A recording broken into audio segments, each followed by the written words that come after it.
নমস্কার বন্ধুরা, আজ আমি বানাবো কড়াইশুঁটি দিয়ে আলুর দম। নতুন যে কড়াইশুঁটি, নতুন আলু, এগুলো কিন্তু প্রত্যেকটা শীতকালের সবজি। আর আমার গলার ভয়েসটা খারাপ রয়েছে, সুতরাং একটু অসুবিধা হচ্ছে, আপনারা একটু শুনে নেবেন। যা যা ইনগ্রেডিয়েন্টসগুলো লাগছে: লঙ্কা গুঁড়ো, হলুদ গুঁড়ো, এখানে নিয়ে নিয়েছি গোটা জিরে, শুকনো লঙ্কা, এখানে পরিমাণ মতো লবণ নিয়ে নিয়েছি, এখানে নিয়ে নিয়েছি ধনে পাতা, এখানে নিয়ে নিয়েছি আদা রসুন পেস্ট, এখানে নিয়েছি কস্তুরি মেথি রোস্টেড ধনে, জিরে আর গোটা গরম মশলা রোস্ট করে রেখে দিয়েছি। এটা একদম লাস্টে দেবো, ঘরে আমি অন্য সময় তৈরি করে রেখে দিয়েছি মশলাটা। এখানে নিয়েছি খুব অল্প পরিমাণে পেঁয়াজ, এখানে নিয়ে নিয়েছি কড়াইশুঁটি ধুয়ে রেখে দিয়েছি পরিষ্কার করে, এখানে নিয়ে নিয়েছি ঘি, আর এখানে নিয়ে নিয়েছি বয়েল করে রেখে দিয়েছি আলুগুলো। একদম ফুল পুরো বয়েল করে রেখে দিয়েছি, আর একটু ফুটিয়ে নিলে হয়ে যাবে। মশলাগুলো কষাটা হচ্ছে মেন। তাহলে আমি এবারে আমার আজকের রেসিপিটা শুরু করব। কড়াতে দিয়ে দিয়েছি পরিমাণ মতো সাদা তেল। রান্নাটা আমি সাদা তেলে করবো, তাই ভালো করে ভেজে নেব। ততক্ষণ পর্যন্ত না ভালোভাবে ভাজা হচ্ছে, একটু অপেক্ষা করব। ব্যাস হয়ে গেছে, সুন্দর করে ভাজা। এবার এতে আমি পেঁয়াজগুলো দিয়ে দেবো। পেঁয়াজগুলো কিন্তু আমি খুব ভালো করে ভেজে নেবো, যতক্ষণ না একদম পুরো খুব সুন্দরভাবে লাল হচ্ছে ততক্ষণ পর্যন্ত কিন্তু আমি অপেক্ষা করব। আঁচটা একটু জোরে তুলে নিয়ে ভালো করে এইটাকে আমি ভাজবো। প্রত্যেকটা মশলা এবং সবজি সব ভেজে নিতে হবে ভালো করে। আলুটা যেহেতু বয়েল করা রয়েছে তাই বেশি সময় লাগবে না। বয়েল যখন করেছি ওটা আর দেখানো হয়নি, যাই হোক এটা কিন্তু একদম লাল করে ভেজে নেবো পেঁয়াজটাকে। তাহলে কিন্তু খুব সুন্দর একটা স্মেল হয়, টেস্টও আরও আদার বেটার হয়।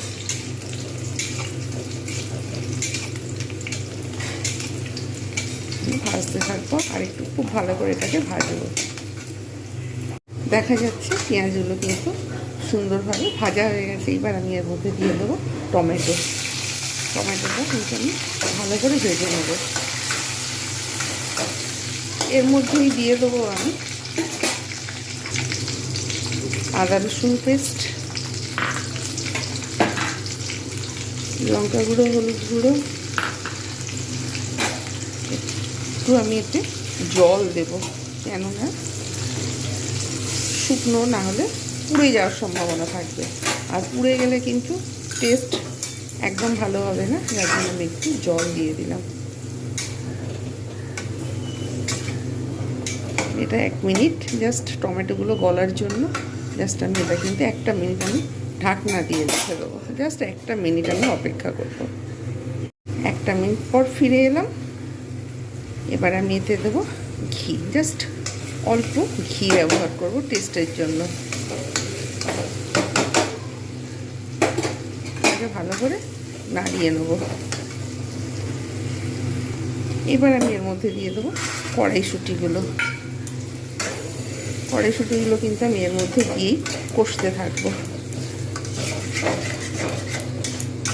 আঁচ কিন্তু কমানো থাকবে, আঁচ বেশি জোরে দেবো না, আঁচ এইরকমভাবেই থাকবে। এবার আমি এতে দেবো লবণটা ঢেলে দিচ্ছি এই কারণে, টেস্টও হবে, সাথে সাথে কড়াইশুঁটিটাও নরম হবে। নাড়তে থাকবো। এবারে অল্প পরিমাণে দেব ধনে পাতা। এটা জাস্ট টেস্টের জন্য এখন দিচ্ছি, পরে কিন্তু একটু গার্নিশের জন্য রেখে দেবো ধনে পাতা। এটা আমি এবারে আবার 1 মিনিট একটু ঢাকনা দিয়ে রেখে দেবো, যাতে এগুলো ভীষণভাবে গলে যায়, মিক্স হয়ে যায়। ঢাকনাটা খুলবো।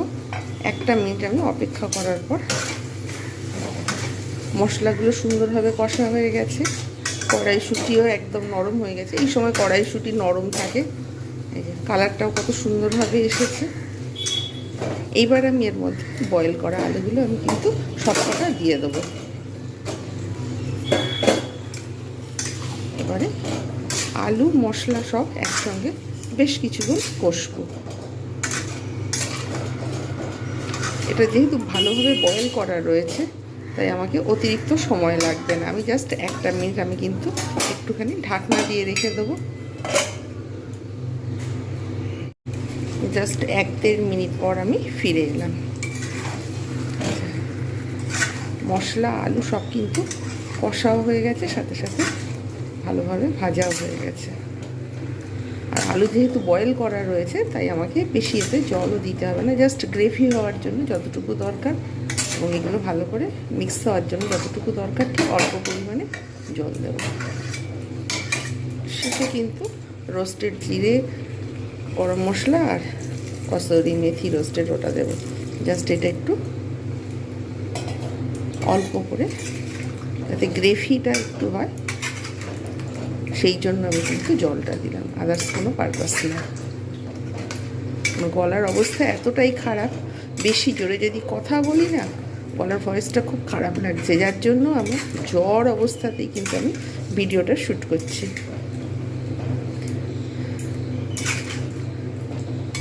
এবার আমি আঁচটাকে মিডিয়ামে রেখে একটু ফুটিয়ে নিয়ে তারপর ফিরে আসছি। আমি কিন্তু হালকা গরম জল ব্যবহার করেছিলাম। যাই হোক 2-3 মিনিট ফুটিয়ে তারপর চলে আসছি। 2 মিনিট ফোটার পর আমি কিন্তু চলে এলাম। কালারটা কত সুন্দর এসেছে, একদম পুরো সব গাঢ় হয়ে গেছে। এর থেকে আর গাঢ় করবো না, আর একটু থাকলে আরও বেশি গাঢ় হয়ে যাবে। সুতরাং আমি এইবারে এর মধ্যে দিয়ে দেবো ভালো সুন্দর একটা টেস্টের জন্য রোস্টেড গরম মশলা, জিরে গুঁড়ো, ধনে গুঁড়ো আর কসুরি মেথি। এইটা কিন্তু এর মধ্যে আমি দিয়ে দিলাম। হয়ে গেল আলুর দম কড়াইশুঁটি দিয়ে। এইখানে আপনারা অবশ্যই এইভাবে বানান আর এনজয় করুন। সব কিছুর সঙ্গে এটা কিন্তু অনেক ভালো লাগে। আমি গ্যাসের ফ্লেম এবার বন্ধ করে দেবো আর সার্ভ করে দেখাচ্ছি কীরকম হয়েছে। তৈরি হয়ে গেল শীতকালীন সবজি কড়াইশুঁটি দিয়ে আলুর দম। আপনারা অবশ্যই এইভাবে বানান। আমি যেভাবে বানিয়েছি অনেক সুন্দর একটা সুস্বাদু রেসিপি।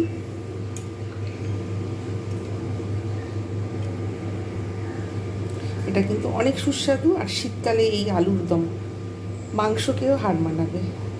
আপনারা এটা কিন্তু ফ্রাইড রাইস, জিরা রাইস, পরোটা, লুচি, নান সব কিছুর সঙ্গে এটা কিন্তু এনজয় করতে পারেন।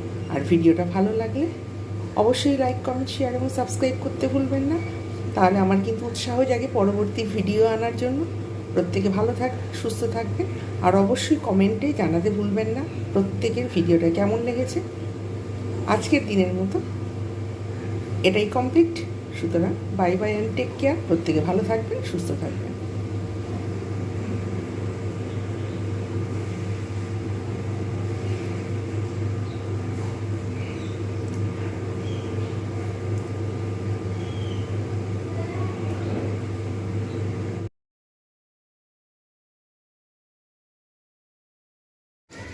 মেজো মায়ের মন্দিরে চলে এসেছি। মেজো মায়ের মন্দির, মঙ্গলবার দিন শীতলা মাতার স্নান যাত্রা। আজকের মেজো মায়ের মন্দির।